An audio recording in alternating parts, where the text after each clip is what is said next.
از اونجایی که دلم میخواد همیشه به مردم رسیدگی بیشتری داشته باشم و علاقم واقعا نسبت به مردم خیلی فکر میکنم زیاد باشه از نظر حس خودم، دلم میخواست که یک پرستار خوبی یا نرس میشدم. خوشا به سعادت و مریضی که بره زیر دست خانم هایده. چند سال پیش فعالیت هنریت شروع کردی؟ من در حدود 10 سال پیش. 10 سال پیش. البته این که میگم فعالیت هنری از نظر حرفه‌ای میگم. بله حرفه‌ای. ولی خب حتما در ایام کوچیکی در منزل وقتی که میخوندی با خودت زمزمه میکردی، کسی که صدای به این خوبی الان داره نمیشه این صدا رو 10 سال پیش به اینور پیدا کرده باشه. نه من از بچگی حتما بچه. اون موقع که آهنگسازی برات آهنگ نمیساخت، حتما آهنگای دیگران نمیخوندی. بله. بیشتر از چه خواننده آهنگ میخوندی؟ از خانم دلکش. فقط؟ چه چیزش یادت میاد مثلا موقعی که 10-15 ساله بودی؟ کدومی که از ترانه‌های دلکش میخوندی؟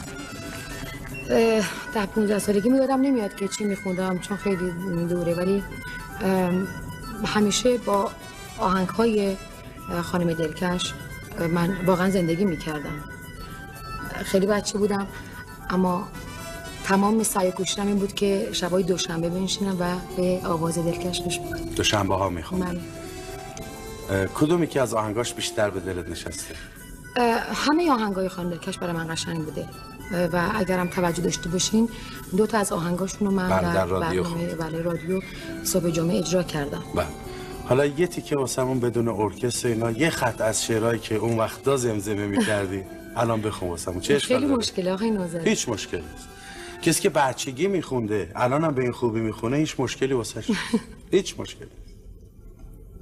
یه خط. این همه آشفته حالی، این همه نازک خیالی، ای بدوش افکندگی سو از تو دارم، از تو دارم.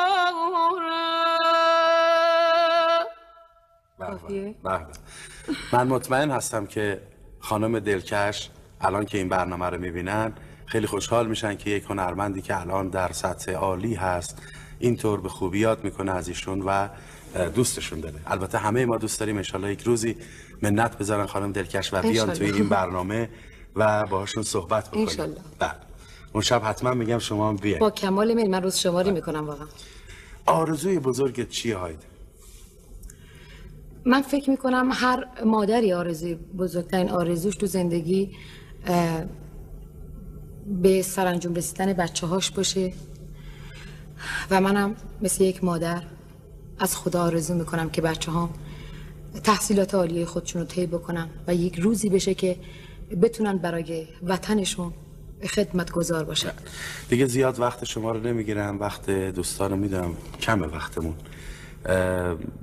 البته نتیجه هم خب دلت میخواد ببینی از این بچه ها. بله حتما. ما از هر مهمانی میپرسیم که چه آهنگی دوست داری و کی برات بخونه، ولی الان که خود هایده خواننده اینجا نشسته چه بهتر که خود هایده انتخاب بکنه که از آهنگاش رو هم برای خودش بخونه هم برای دوستدارانش و بینندگان این برنامه، ولی اون آهنگی رو انتخاب بکن که خودت هم بیشتر به دلت نشسته و راغب‌تر هستی. من فکر میکنم آقای نوذری همه آهنگ‌هایی که من اجرا کردم مثل بچه‌های خودم برای من عزیزه، فرقی نمیتونم ما بینشون بگذارم. در نتیجه اجازه بدید که آخرین آهنگم که میتونم بگم تحت‌آغاری هست اون رو انتخاب بکنم. همون آشنایی رو بخونه. خیلی در ضمن با هایده قبل از این گفتگو صحبت کردیم، ازش خواهش کردیم که هر هفته تو برنامه ما به غیر از خوندن ترانه همکاری‌های دیگه‌ای هم داشته باشه و امشب شما بعد از خوندن ایشون و بعد از لحظاتی شاهد هنرنمایی دیگه هایده در زمینه گفتار خواهید بود، نه مصاحبه نه خوانندگی بلکه در زمینه